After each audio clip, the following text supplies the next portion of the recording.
കാത്തു, ദേ മഴയത്ത് കളിക്കണ്ടാട്ടോ, നനയും. ഹോ, എല്ലാ രസവും പോയി.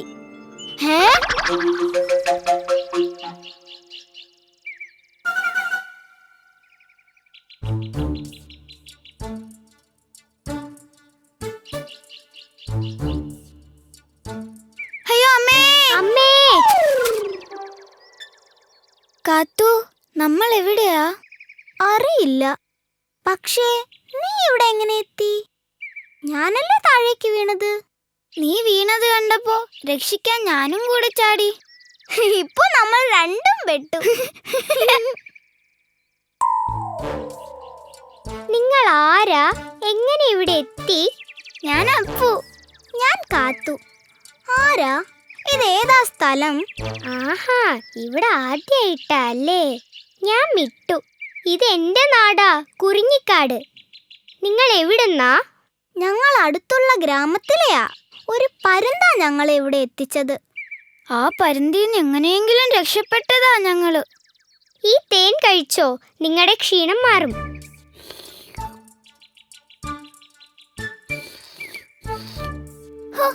എന്തൊരു ഭംഗിയാകാത്തു ഈ കുറിഞ്ഞിക്കാട് കാണാൻ. ശരിയാ, മിട്ടുവിനെ ഞങ്ങളെ ഇവിടെയെല്ലാം കാണിക്കാമോ? ഞാൻ എപ്പോഴേ തയ്യാർ. പക്ഷേ നമ്മളിത്തിരി സൂക്ഷിക്കണം. ചിലരെയൊക്കെ പേടിക്കുകയും വേണം. ഞങ്ങൾ കളിക്കുന്ന ഒരു പുൽമേടുണ്ട്, നിറയെ കുറിഞ്ഞിപ്പൂക്കൾ അവിടെ. നമുക്കാദ്യം അങ്ങോട്ട് പോയാലോ?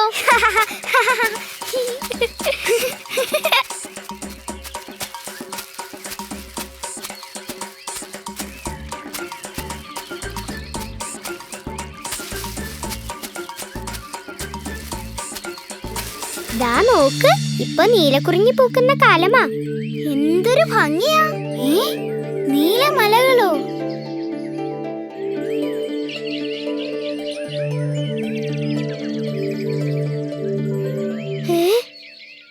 നമുക്കിവിടുന്ന് പോയാലോ? എന്തോ പ്രശ്നമുണ്ട്.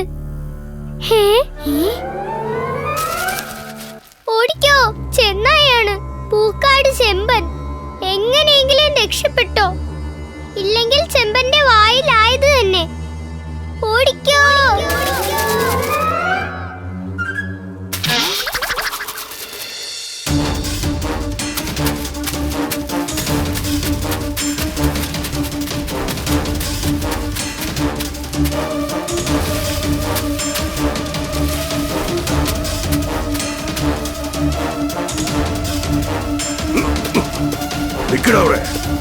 കാത്തു, ഈ മരത്തിലേക്ക് കേറി വാ.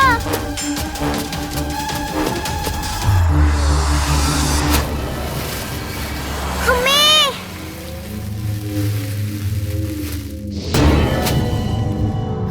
രക്ഷപ്പെട്ടു കാത്തു.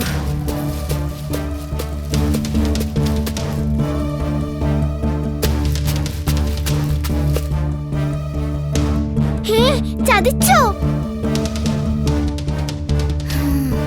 മിട്ടു മാളത്തിൽ കയറി രക്ഷപ്പെട്ടതാ. ഓ, ഇതായിരിക്കും ചിലരെയൊക്കെ സൂക്ഷിക്കണമെന്ന് മിട്ടു പറഞ്ഞത്. ശരിയാ.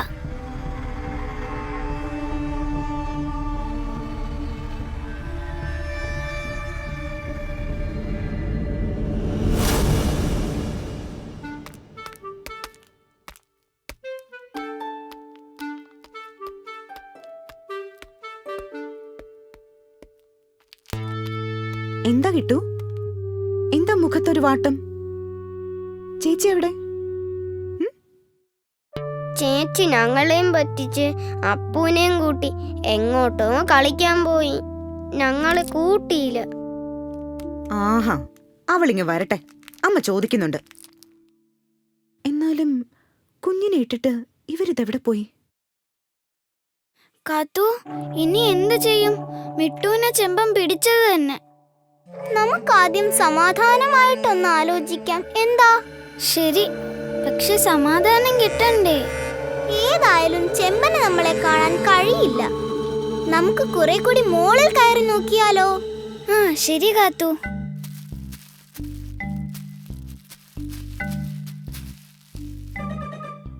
നോക്കപ്പോ, ആ മാളത്തിനു മുകളിൽ ഒരു മരക്കൊമ്പ് ചാഞ്ഞു നിൽപ്പില്ലേ?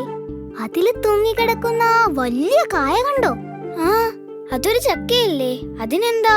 അപ്പോ നമുക്ക് ആ ചക്ക മുറിച്ച് ചെമ്പന്റെ പുറത്തിട്ടാലോ? അത് കൊള്ളാം കാത്തു. ചക്കയ്ക്കാകുമ്പോ നിറയെ മുള്ളും കാണും. പക്ഷേ നമ്മളെങ്ങനെയാ പ്ലാവിലെത്തും? ഇവിടെ നിറങ്ങിയാൽ ഏതായാലും ചെമ്പൻ കാണും. അപ്പോ ഈ മരത്തിൽ നിന്ന് നേരെ ആ മരത്തിലേക്ക് ചാടാൻ പറ്റണം. നിനക്കതിന് കഴിയോ അപ്പു? ഞാനൊന്ന് നോക്കട്ടെ.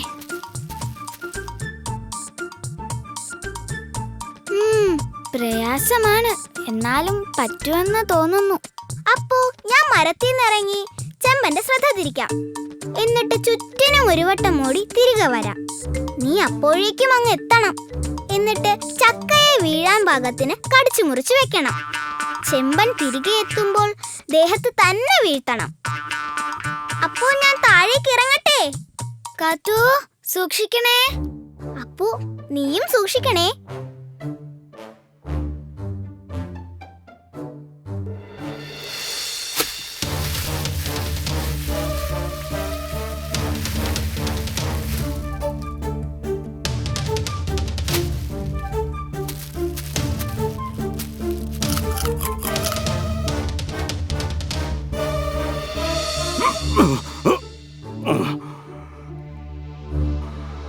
നിന്നെയൊക്കെ എന്റെ കൈ കിട്ടും.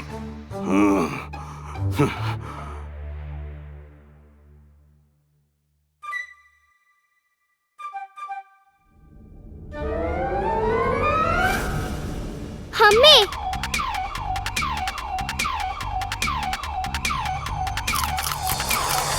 അയ്യോ അയ്യോ, മാന ഒടിഞ്ഞു വീണേ. അയ്യോ,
വെള്ളരിക്ക പട്ടണത്തിൽ ഒരിടത്ത് ചിത്രാംഗതൻ എന്നൊരു നെയ്ത്തുകാരനും കുടുംബവും താമസിച്ചിരുന്നു.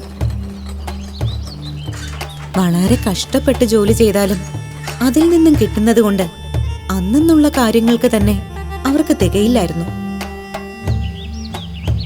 വേനലിലും ക്ഷാമത്തിലും ജനങ്ങൾ വല്ലാതെ പൊറുതിമുട്ടി.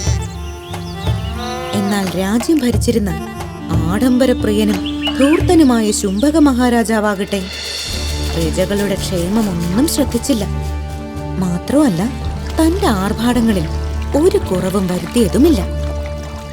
ഒരു ദിവസം രാജാവ് ഒരു വിളംബരം നടത്തി.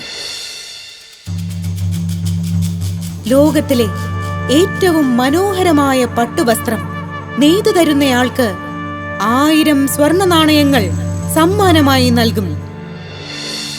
പേരും പ്രശസ്തിയും സമ്പത്തും ഒക്കെ മോഹിച്ച് ധാരാളം നെയ്ത്തുകാർ ആ രാജ്യത്തെത്തി. പക്ഷേ ആർക്കും രാജാവിനെ തൃപ്തിപ്പെടുത്താൻ കഴിഞ്ഞില്ല. നെയ്ത്തിൽ മിടുക്കനായിരുന്നെങ്കിലും ഈ വെല്ലുവിളി ഏറ്റെടുക്കാനുള്ള ധൈര്യമൊന്നും ചിത്രാംഗദനില്ലായിരുന്നു.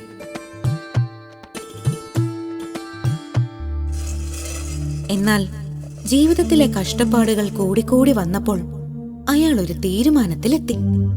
എത്ര നല്ല പട്ട് നെയ്താലും രാജാവിനെ ഇഷ്ടപ്പെടാൻ പോകുന്നില്ല.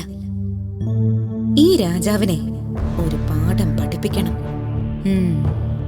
ഇയാളുടെ ആർഭാടത്തിന് ഒരറുതി വരുത്തണം. ഒരു ദിവസം നല്ല വസ്ത്രങ്ങളൊക്കെ ഉടുത്ത് ഒരുങ്ങിച്ചമഞ്ഞ് ഒരു വലിയ നെയ്ത്തുകാരന്റെ വേഷത്തിൽ ചിത്രാംഗദൻ രാജകൊട്ടാരത്തിലേക്ക് പുറപ്പെട്ടു. വഴിയിൽ ഒരു മരച്ചുവട്ടിൽ വിശന്നു തളർന്നിരിക്കുന്ന ഒരു കൊച്ചുകുട്ടിയെ കണ്ട് ചിത്രാംഗദന്റെ മനസ്സലിഞ്ഞു. തന്റെ കയ്യിലുണ്ടായിരുന്ന ഭക്ഷണപ്പൊതി അയാൾ അവന് നീട്ടി. എന്താ കുട്ടിയുടെ പേര്? വീരു. മടിച്ചാണെങ്കിലും അവൻ അത് വാങ്ങി. പിന്നീട് ഒന്നും മിണ്ടാതെ എങ്ങോട്ടോ ഓടി മറഞ്ഞു. കൊട്ടാരത്തിലെത്തിയ ചിത്രാംഗദൻ മന്ത്രിയെ മുഖം കാണിച്ചു. ഞാൻ ചിത്രാംഗദൻ, അയൽ രാജ്യത്തെ ഏറ്റവും വലിയ നെയ്ത്തുകാരനാണ്. വളരെ വിശേഷപ്പെട്ട ഒരു പട്ടുചേലയാണ് ഞാനും എന്റെ നെയ്ത്തുകാരും മഹാരാജാവിന് വേണ്ടി നെയ്യുന്നത്. ഏകദേശം 100ഓളം നെയ്ത്തുകാരുണ്ട്. വസ്ത്രം നെയ്യാൻ തുടങ്ങിയിട്ട് തന്നെ മാസം 3 അത്രയ്ക്കും വിശേഷപ്പെട്ട പട്ടുചേലയോ? മഹാരാജാവിനെ വിവരമറിയിക്കുന്നതിന് മുൻപ് എനിക്ക് ആ പട്ട് നേരിട്ടൊന്ന് കാണണം. അതിനെന്താ പ്രഭു, ഇപ്പോൾ തന്നെ കാണാമല്ലോ.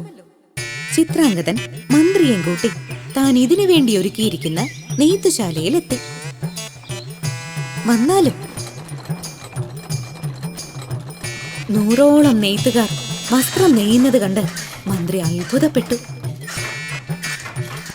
പ്രഭു, കണ്ടില്ലേ അതിലെ സ്വർണ്ണക്കസവ് ഞൊറികൾ?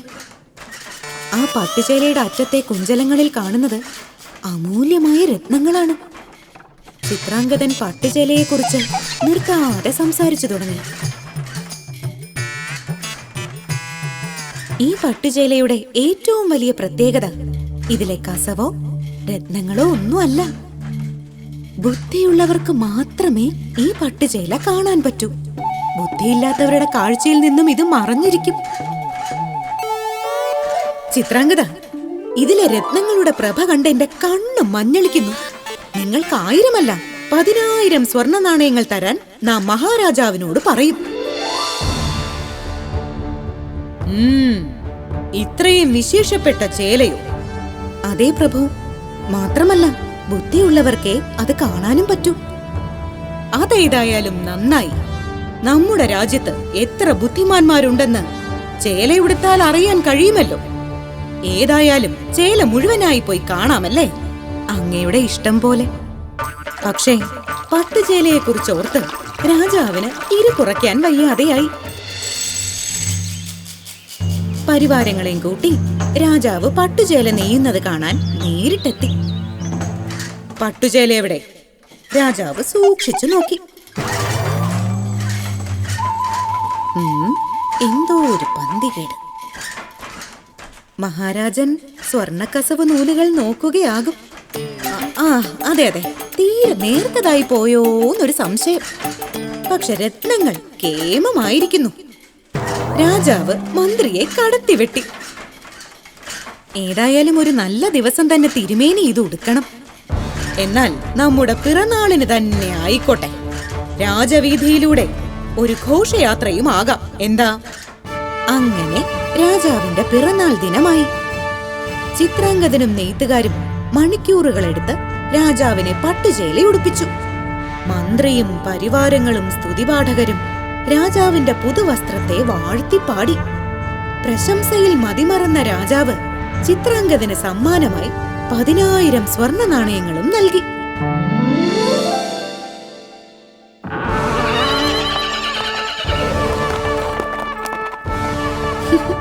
വിശേഷപ്പെട്ട പട്ടുചേല ഉടുത്തെത്തിയ രാജാവിനെ കണ്ട് പ്രജകൾ കണ്ണു തിരുമി പലവട്ടം നോക്കി.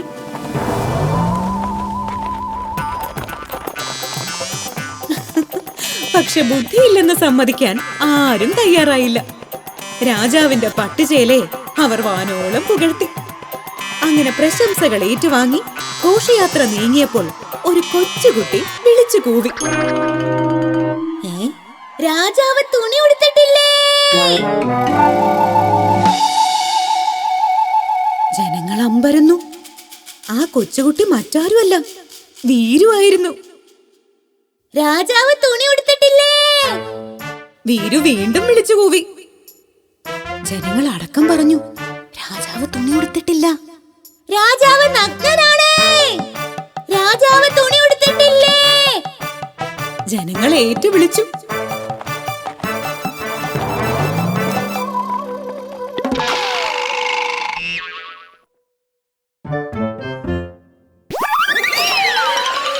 ഘോഷയാത്ര അലങ്കോലപ്പെട്ടു. അതിന് കാരണക്കാരനായ കൊച്ചുകുട്ടിയെ അന്വേഷിച്ച് ഭടന്മാർ 4 പാടും പാഞ്ഞു. തന്റെ സൗഭാഗ്യത്തിന്റെ യഥാർത്ഥ കാരണം വീരുവാണെന്ന് ഉറച്ചു വിശ്വസിച്ച ചിത്രാംഗദനും വീരുവിനെ അന്വേഷിച്ച് നടന്നു. പക്ഷേ വീരുവിന്റെ പൊടി പോലും ആർക്കും കിട്ടിയില്ല.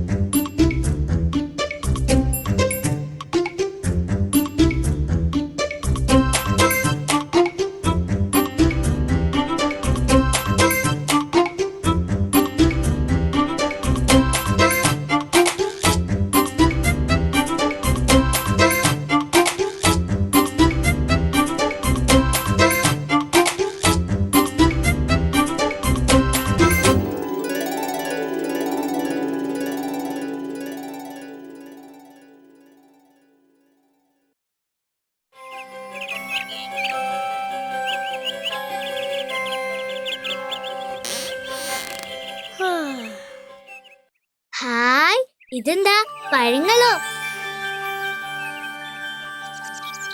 എത്ര നല്ല പഴങ്ങൾ! ഇതാരെ ഇവിടെ കൊണ്ടുവച്ചത്?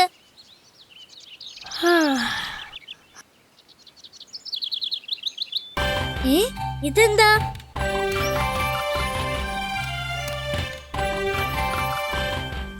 ഇത് അണ്ണാറക്കണ്ണൻ തന്നെ, തീർച്ച.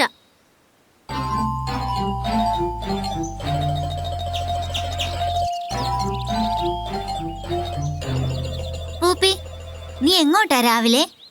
വലിയ മിടുക്കൻ, ഒന്നും അറിയാത്തതുപോലെ. എന്ത്? നീ എന്തിനാണ് പഴങ്ങൾ കടിച്ചു തുപ്പി എന്റെ വീടിന്റെ മുറ്റം വൃത്തികേടാക്കിയത്? എന്നെ പറ്റിക്കാനാണോ എന്റെ വീടിന് മുന്നിൽ നീ പഴങ്ങൾ കൊണ്ടുവച്ചത്? ചങ്ങാതി, നിന്റെ വീടിന്റെ ഭാഗത്ത് ഞാൻ വന്നിട്ടേ ഇല്ല. നിങ്ങൾ ഇങ്ങനെ വഴക്കടിക്കാതെ അതാരാ ചെയ്തതെന്ന് നമുക്ക് കണ്ടുപിടിക്കാം, പോരെ? അതാരായാലും ഞാൻ കണ്ടുപിടിക്കും, തീർച്ച.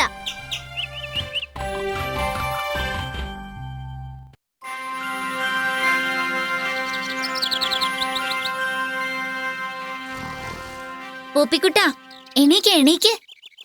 അത് കുരുവിയാണല്ലോ. പൂപ്പിക്കുട്ടാ, ഞാൻ താമസിക്കുന്ന മരത്തിന് കീഴിലും ഒരു കുല പഴങ്ങൾ. ആണോ? ആരാണിത് കൊണ്ടുവച്ചതെന്ന് നീ കണ്ടോ? ഇല്ല, നമ്മളെ ആരോ പറ്റിക്കുകയാണ്.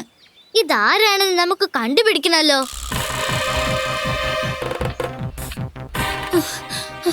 കൂട്ടുകാരെ, കൂട്ടുകാരെ, എന്തുപറ്റി? എന്തുപറ്റിയാണ് അറക്കണ്ണ?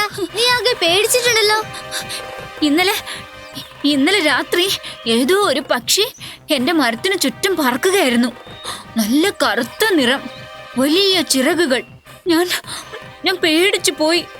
രാവിലെ നോക്കുമ്പോ മരത്തിന്റെ ചോട്ടിലാകെ പകുതി തിന്ന പഴങ്ങൾ. നീ പേടിക്കണ്ട, പക്ഷി നിന്നെ ഒന്നും ചെയ്തില്ലല്ലോ. ഏതായാലും ഒരു പക്ഷിയാണിത് ചെയ്യുന്നതെന്ന് ഉറപ്പായി.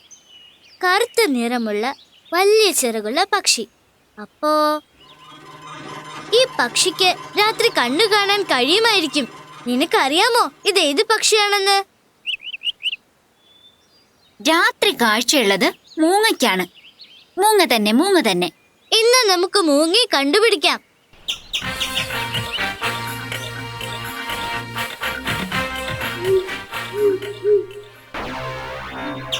ആരാ നിങ്ങളൊക്കെ? എനിക്ക് നന്നായി കണ്ണു കാണാൻ പറ്റുന്നില്ല. നിങ്ങൾക്ക് എന്താ വേണ്ടത്? കൊള്ളാം കൊള്ളാം, നിന്നെ ഞങ്ങൾ കണ്ടുപിടിക്കില്ലെന്ന് വിചാരിച്ചോ? ഞങ്ങളെ പറ്റിക്കാനാണോ നീ ഞങ്ങളുടെ വീട്ടുമുറ്റത്തും മരച്ചോട്ടിലും ഒക്കെ പഴങ്ങൾ കൊണ്ടുവച്ചത്? പഴങ്ങളോ? അതിന് ഞാൻ പഴങ്ങളൊന്നും തിന്നാറില്ലല്ലോ. അപ്പോൾ പിന്നെ ആരാണിത് ചെയ്തത്? ഇനി നമ്മൾ എന്ത് ചെയ്യും? ഹായ്, എനിക്കൊരു സൂത്രം തോന്നുന്നു.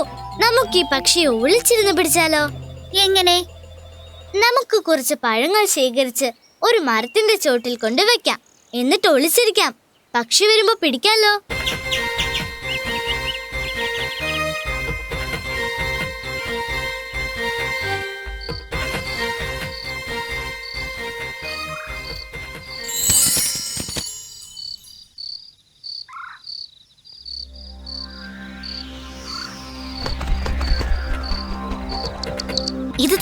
ഇത് തന്നെ പക്ഷി, ഇത് തന്നെ.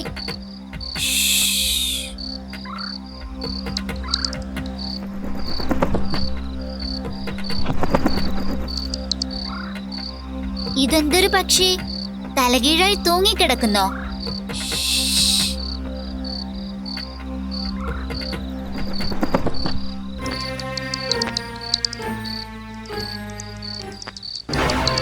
അയ്യോ, എന്നെ വിടൂ. പേടിക്കണ്ട, നിന്നെ ഞങ്ങൾ ഉപദ്രവിക്കില്ല. പറയൂ, നീ ആരാണ്? ഞാനൊരു വവ്വാലാണ്. ഞാൻ ഈ പഴങ്ങൾ തിന്നാൻ വന്നതാണ്. ആഹാ, നീയാണല്ലേ മരച്ചോട്ടിലും മറ്റും അപ്പോ പഴങ്ങൾ കൊണ്ടുവെക്കുന്നത്? ദയവായി ക്ഷമിക്കൂ, എന്റെ കുഞ്ഞിന് വേണ്ടി പറിച്ചതാവയൊക്കെ. പഴങ്ങൾ ഞാൻ കൊണ്ടുപോയിക്കോളാം. ഇത് ചെയ്യുന്നതാരാണെന്ന് കണ്ടുപിടിക്കാൻ വേണ്ടിയാണ് ഞങ്ങൾ നിന്നെ പിടിച്ചത്. ഇനി പോയിക്കൊള്ളൂ, ഞങ്ങൾ എല്ലാം ഇനി നിന്റെ ചെങ്ങാതിമാരാണ്.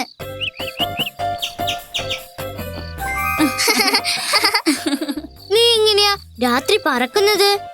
നിനക്ക് രാത്രി കാണാൻ കഴിയോ? എനിക്ക് ശബ്ദത്തിന്റെ സഹായത്തോടെയും വഴി കണ്ടുപിടിക്കാൻ കഴിയും. അയ്യോ, നീയൊരു അത്ഭുത ജീവി തന്നെ. നിനക്ക് എത്ര കുഞ്ഞുങ്ങളുണ്ട്? പറക്കാനായോ? എനിക്ക് ഒരു കുഞ്ഞേ ഉള്ളൂ. അവനെ പ്രസവിച്ചിട്ട് 3 ആഴ്ചയായുള്ളൂ. പക്ഷികൾ പ്രസവിക്കുവോ? ഞങ്ങൾ വവ്വാലുകൾ പറക്കുന്ന ജന്തുക്കളാണ്, പക്ഷികളല്ല. ഞങ്ങൾ പ്രസവിക്കുകയും കുഞ്ഞുങ്ങൾക്ക് പാല് കൊടുക്കുകയും ചെയ്യും. അത്ഭുതം തന്നെ. നിന്റെ കുഞ്ഞെവിടെ? കൂട്ടിലാണോ? അവൻ എന്റെ കൂടെ തന്നെയുണ്ട്. നിന്റെ കൂടെയോ? എവിടെ എവിടെ? പേടിച്ചിരിക്കുക. ഇങ്ങോട്ട് പാടാ. ദേ, ഈ കൂട്ടുകാരെ നോക്ക്.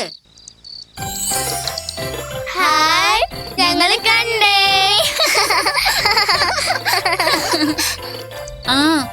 അവനിങ്ങനെയാ, എപ്പോഴും എന്റെ പുറത്ത് തൂങ്ങിക്കിടക്കും.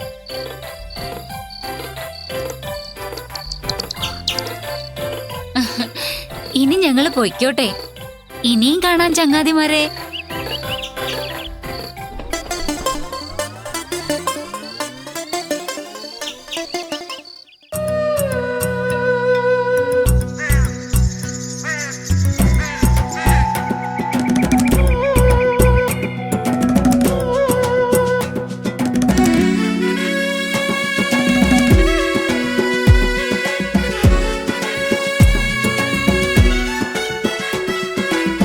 തന്നാനെ താൻ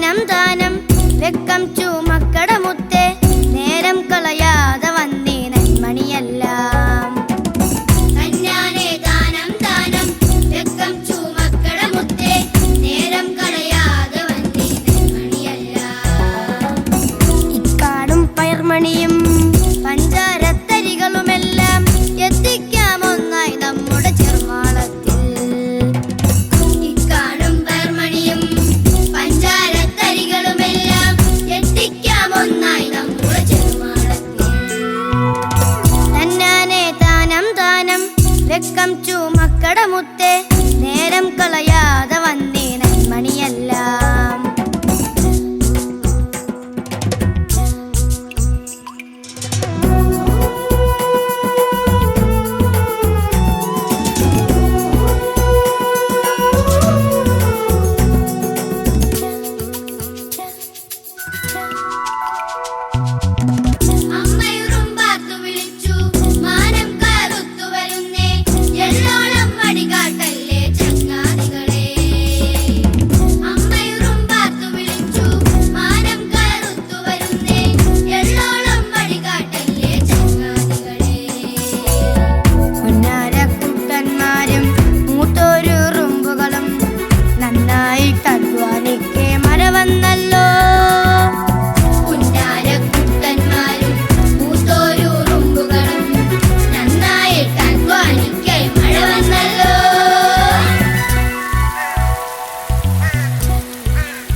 ഹായ്, എന്ത് രസം.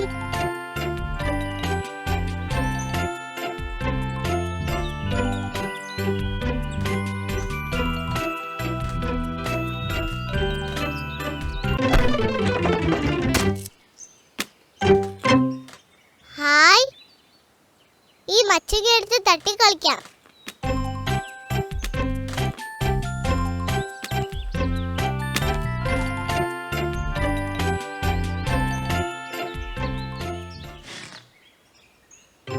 ആരുമില്ലേ അവിടെ? പിന്നെ എന്താണ് അനങ്ങിയത്? അയ്യോ, ഇതെന്തു ജീവി? മുഴുവൻ പച്ച നിറം. എനിക്ക് പേടിയാവുന്നു. പേടിക്കണ്ട, ഞാനൊരു ഓന്താണ്.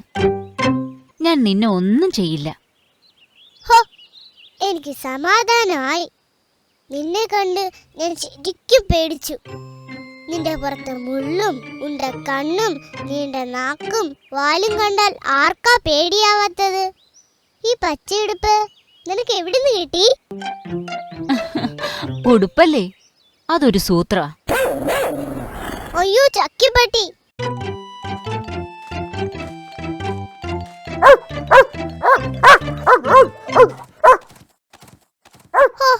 ഈ ചക്കിപ്പട്ടി എപ്പോഴും ഇങ്ങനെയാ, എന്നെ എപ്പോഴും പേടിപ്പിക്കും.